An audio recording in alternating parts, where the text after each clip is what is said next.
పెళ్ళైన కొన్ని సంవత్సరాలకి పెళ్ళానికి ఒక ఆలోచన వస్తుంది. నేను ఇల్లు వదిలి వెళ్ళిపోతే మొగుడు ఫీలింగ్ ఏంటో తెలుసుకుందామని. ఒక పేపర్ మీద నేను ఇంకా నీతో కాపురం చేయలేను, ఇన్ని సంవత్సరాలు నీతో పడ్డా, ఇంకా నాకు ఓపిక లేదు, నేను వెళ్ళిపోతున్నా, ఎప్పటికీ తిరిగిరాను అని రాసి టేబుల్ మీద పేపర్ పెట్టి మంచం కింద దూరి దాక్కొని మొగుడు కోసం చూస్తూ ఉంటది. మొగుడు రానే వస్తాడు.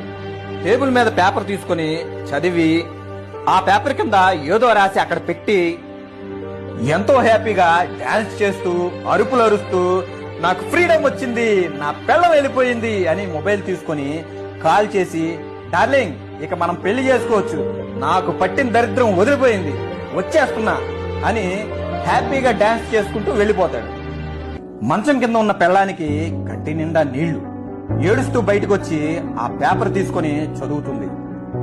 ఒసే తెంగరదానా, మంచం కింద నీ కాళ్ళు కనబడుతున్నాయే, కొట్టుకున్నా తిట్టుకున్నా చచ్చేంత వరకు నీ మొగుడిని, నువ్వు నా పెళ్ళానివి. సర్లే, పూలమ్మేవాడు వచ్చాడు, తీసుకురావడానికి వెళ్తున్నా, ఈలోపు టీ పెట్టు. ఇదే కదా విలువైన మన భారతీయ వివాహ బంధం.